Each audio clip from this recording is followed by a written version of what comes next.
Hey guys, welcome to flyrcjoe's workshop. We're going to try to start doing something really different, we hope. Doing some live feeds on tips and tricks that I've learned over the last 20 years of building.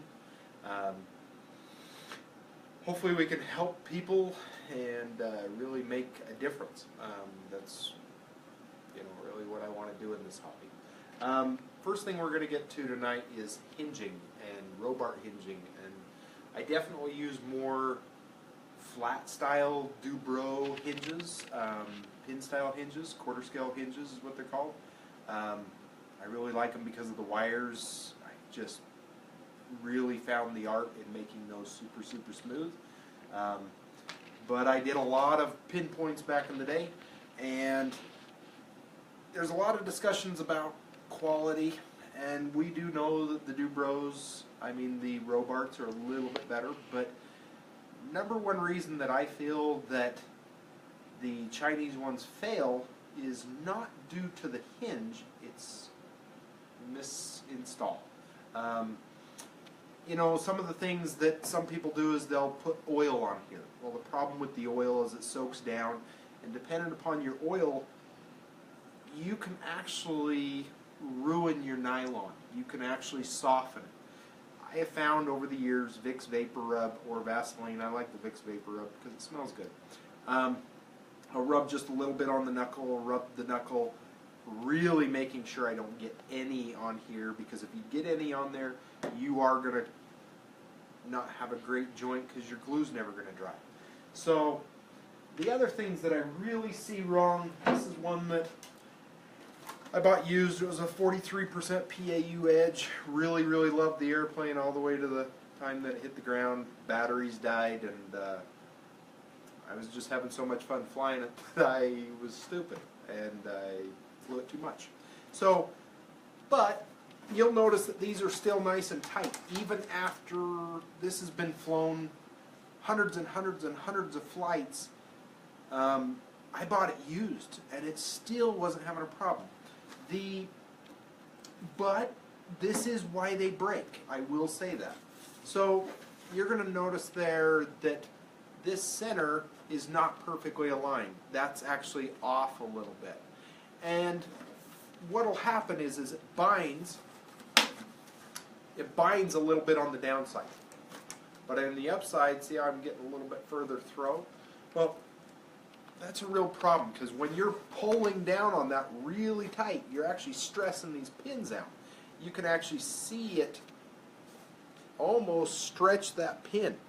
That's the reason those pins are failing. A lot of people ask me, okay, well, how do I fix that? Oh man, that's going to take me weeks and weeks and weeks to fix. Actually, it really isn't. All you're going to do is you're going to take a 1/4-inch square piece of balsa, real basic. I do it in nice little short pieces. Chuck it in there.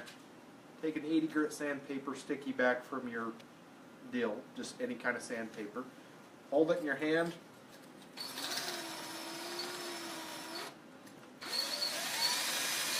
You're going to just make a nice soft dowel. Real easy. And you're going to check it in your hole.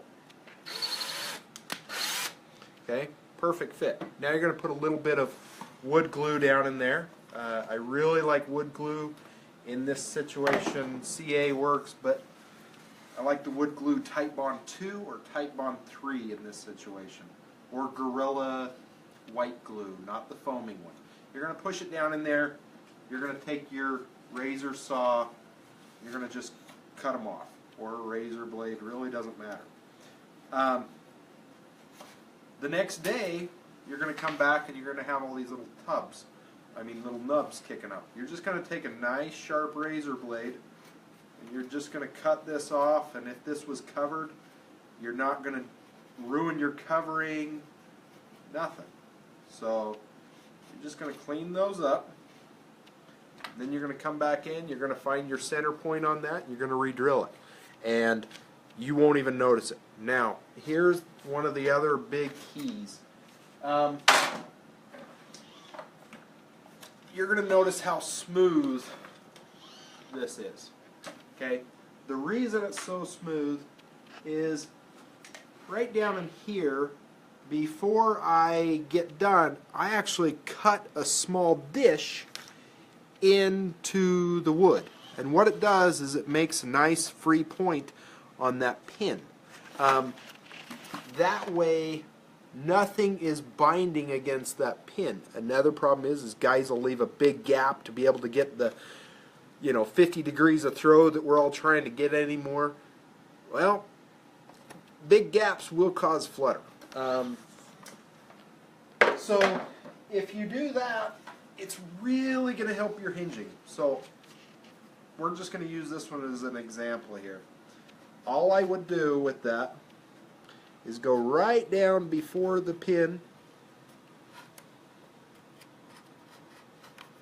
and you're just going to carve it out just like that.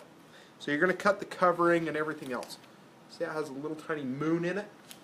When you put your hinge down in there, let's just simulate we're doing this. See how that's not pushing down in?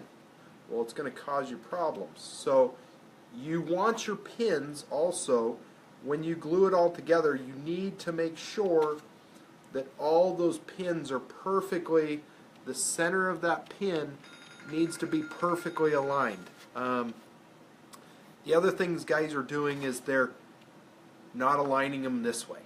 And it is difficult that once you put it together and you're gluing it, what I have is a little tiny sharp razor blade, and I will purposely push these up and down, and you're actually twisting them a little bit. You got to make sure they're aligned, then sweep it both ways and put a light tack of tape here and a light tack of tape here. You don't want to be pulling it in too hard because you don't want that gap to be too tight. You want it tight, but not too tight. Yeah, I mean, I hope that this will help you. I mean, I've really found that it just makes them super smooth. Even when I'm using the flat hinges, I do the same thing. I cut it and I bevel out so that my hinge is not rubbing against the wood. I do that on everything.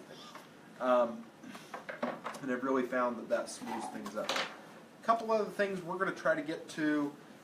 I get questions about how to make wing tube sockets, because we all run into a problem that we have an ARF that we broke something, or we want to make some wings. Well, nobody makes a 38 millimeter phenolic. If I'm using an 1.5 inch wing tube phenolic, or I'm building something and there's a phenolic out there, I will just go ahead and buy the phenolics from somebody. But every once in a while I have to do this, and it's a real trick to learn how to do. It takes a little time to do it, but we're going to get to some fun things like that. We're going to get to airfoils that I've found that work really well at high altitudes. We're going to get into just about everything. So I sure hope this is going to help. We hope to see you back.